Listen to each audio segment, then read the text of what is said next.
Hello மக்களே, welcome to Delhi tax. போதும்னு சொல்கிற அளவுக்கு நம்ம Vijay TV admin back to back promos அது வந்து ரிலீஸ் பண்ணிகிட்டே இருக்காரு. கிட்டத்தட்ட 8 ப்ரொமோஸ் வந்து ஒரே டைமில் அட்டே டைமில் போட்டுட்டாங்க. ஏன்னா எப்பவுமே வந்து பார்த்தீங்கன்னா ஒரு வெனஸ்டே ஆர் டியூஸ்டே போல் கொஞ்சம் கொஞ்சமாக ஒரு ரெண்டு ப்ரொமோவாக வந்து ரிலீஸ் பண்ணுவாங்க. பட் இப்போ வந்து பார்த்தீங்கன்னா நம்ம ப்ரொமோக்கே ப்ரொமோஷன் கொடுத்துட்டாங்க இல்லையா?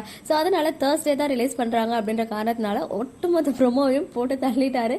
அது மட்டும் இல்லாமல் இவ்வளோ நாளாக எல்லாரும் போயிட்டு கமெண்ட் செக்ஷனில் ஸ்டார்ட் மியூசிக் ப்ரோமோ போடுங்கன்னு கேட்டுக்கிட்டே இருந்ததுக்கு இனிமேல் நீங்கள் கேட்பீங்களா அப்படின்ற மாதிரி எல்லா ப்ரோமோவையும் போட்டு நம்மளாம் வந்து ஒரு உற்சாகத்தில் தள்ளி விட்டுட்டாரு அப்படின்னு தான் சொல்லணும். எனிவேஸ் இவ்வளோ ப்ரொமோஸை போட்டு நம்மளாம் ஹாப்பினஸில் தள்ளினா நம்ம விஜய் டிவி அட்மின்க்கு ஒரு ஸ்பெஷல் தேங்க்ஸ். உண்மையாகவே எல்லா ப்ரொமோஸும் தெரிக்க விட்டுருக்காங்க. வேற லெவலில் இருக்குது. நிஜமாவே ஃபன் வந்து ஏன்னா அது போடும்போதே பார்த்தீங்கன்னா அந்த வாய்ஸ் ஓவர் பிரம்மாண்டமான ஹவுஸ் பார்ட்டி அப்படின்னு சொல்லியிருக்காங்க. கண்டிப்பாக ரொம்பவே பிரம்மாண்டமாக ஹாப்பியாக இருக்க போகுது. எம்என் டீம்னாலே வைப் தான். ஸோ இந்த முறை எக்ஸ்ட்ரா ரெண்டு பேர் வந்து 2 டீம் சைட்லயுமே வந்திருக்காங்க. ஸோ சொல்லவே தேவையில்ல. எப்போ அந்த ஹாப்பி மூமெண்ட் ஈவன் நான் விஜயுமே பார்த்தீங்கன்னா அவருடைய சாங்கை கரெக்டாக பாடிட்டாரு. நம்ம காவேரியும் கரெக்டாக பாடிட்டாங்க. ரெண்டுமே பியூட்டிஃபுல்லான சாங்கு டான்ஸு எல்லாமே வெயிட்டிங்ல இருக்கு. இன்னும் 2 நாள் தான். ஸோ வெயிட் பண்ணுவோம். இன்னொரு சைடு வந்து நம்ம யமுனா இருக்காங்களே, நியூ யமுனா ஸ்வேதா, அவங்க வந்து ரீசெண்டாக ஒரு கியூவிய செஷன் வச்சுருந்தாங்க. நானுமே அதை அப்டேட் பண்ணணும்னு நினச்சிக்கிட்டே இருந்தேன், மறந்துட்டேன். நிறைய பேர் நிறைய கொஸ்டின்லாம் கேட்டாங்க. எம்என்ல சூப்பராக பண்ணுறீங்கன்னு சொன்னாங்க.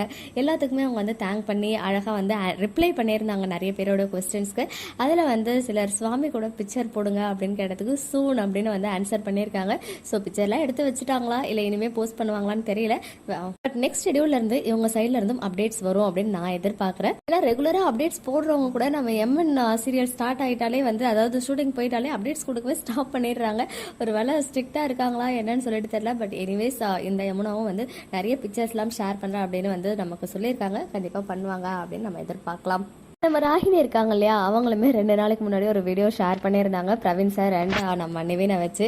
சார் உங்ககிட்ட ஒரு கேள்வி கேட்கணும், பதில் சொல்கிறீங்களான்னு கேட்டுட்டு, உங்களை நம்பி வந்தனே இப்படி என்ன கழுத்தை அறுத்துட்டீங்களே அப்படின்னு சொல்லி. பிகாஸ் நிவின் வந்து தெரியாமல் அந்த கத்தி கழுத்தில் பட்டு கொஞ்சம் பிளட் வந்து வரும் இல்லையா, அதுக்கப்புறம் தான் நம்ம நிவின் கை வந்து சிவராகி கத்தியை போட்டுருவார்.